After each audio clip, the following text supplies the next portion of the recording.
Good evening and welcome to the all-new streaming podcast, Behind Their Music, where we bring you up close and personal with the hottest recording artists in the independent entertainment industry. And for all your up-to-the-minute entertainment news and information, log on to our website at www.theurbaninfluencer.com, your number one platform for independent artists. And now, without further ado, let's jump to it on Behind Their Music with your host, Tony Bass. And this evening, we have the splendid pleasure to talk to a former recording artist. He's now a record executive. He owns his own record label, and that's IMG, Infernal Music Group. And this is my good friend from Orlando, Florida, Mr. Will Covington. Good evening, Will. How are you doing? Oh, Tony, man, I'm doing fine, but it's a pleasure to get a chance to finally do this interview. So we're going to get right into it, Will. I just want to know if you could tell us a little bit about the record label number one, IMG, and when did you get that started, and how many artists are on the label now, and how are things going with the label? Okay, well, let me go back to 1980. 1980 was basically the first time we actually put together a record label, which we call IMG Records, which stood for Entertainment Galore Incorporated. Well, what happened is we did a lot of major events, major productions, everything with that label. But in 2006, my wife, and this was in Miami, my wife's father had bone cancer, and he was getting, just about ready to pass away. So she decided she wanted to come up here and spend, his last days with him.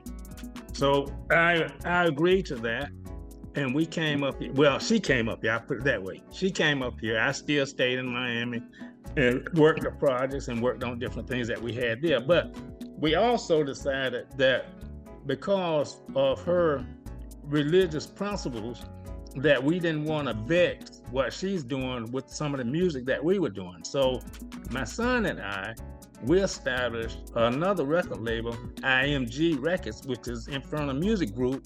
We established that so that we wouldn't vex her spirit with what we were doing. We worked with some major artists, but we also began to develop independent artists for our own label. So because of the network that we had, we were able to move them even farther in the industry. And plus, I belong to the Recording Academy, which is one of the main organizations that deal with the Grammys. But now we have a distribution situation that we were able to grab through Virgin Universal. In 1984, I don't know if you heard of the Shirelles before. Oh, yeah, absolutely. And you heard of Candace Staten. Oh, absolutely, yes. Okay, well, Candace Staten producer, David Crawford, and the Shirelles producer, Luther Dixon, they came to the studio, because my wife and I, we own a studio in Miami. So they came there and they said, they knew me. So they said, Will, would you let us use your studio? Well, it belonged to us, so if we want you to use it for free, you can. It's up to us. So we said, yeah, go ahead, do what you want, because they weren't friends. They came out and they said, Will, we're gonna pay you. So I said, okay. They said, how much you charge us? I'm not charging you. They said, well, we can't pay you anyway because we ain't got no money. I said, okay, well, don't worry about it, man. But on the way going out, they said, we will repay you. I said, okay, all right, went over. So they left. By the latter part of 1984, they came back. And they said, Will, we came to pay you. So I'm ready to get some money now. We don't have no money. I said, how you gonna pay me? They said, B.B. King is over at the studio waiting on you to come play drums for him on his album. I said, no, y'all bullshit. They said, no, man. No, he's over there waiting on you. I said, y'all hook this up. They said, yeah, he's over there waiting on you, man.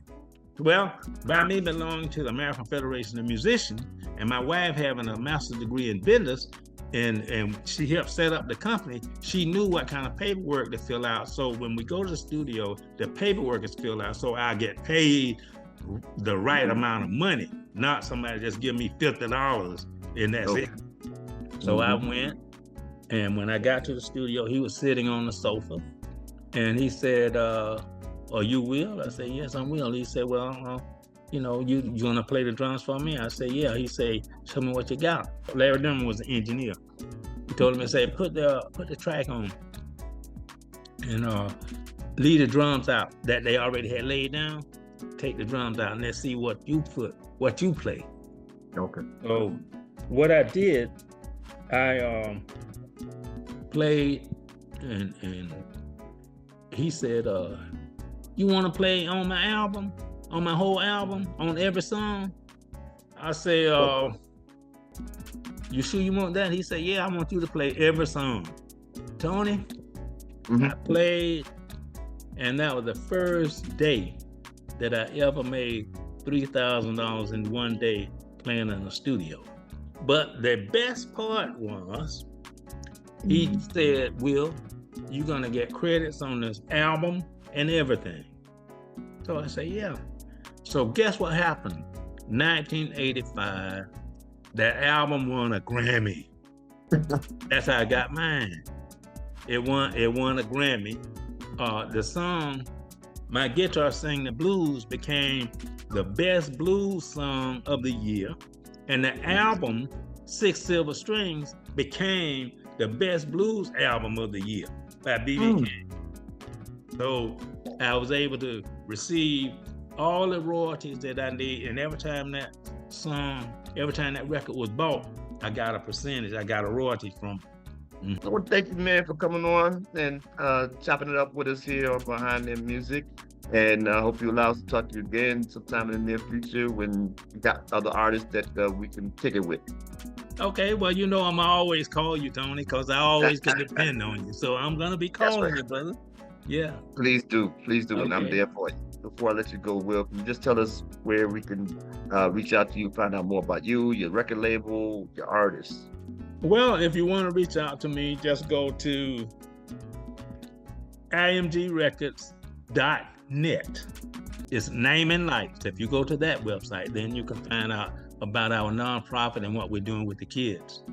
So once again, there you have it, ladies and gentlemen. That's my good friend, Will Covington. And definitely check him out, look him up, check out his artists, support the independent music, because you will not be disappointed. So until next time, have a good night.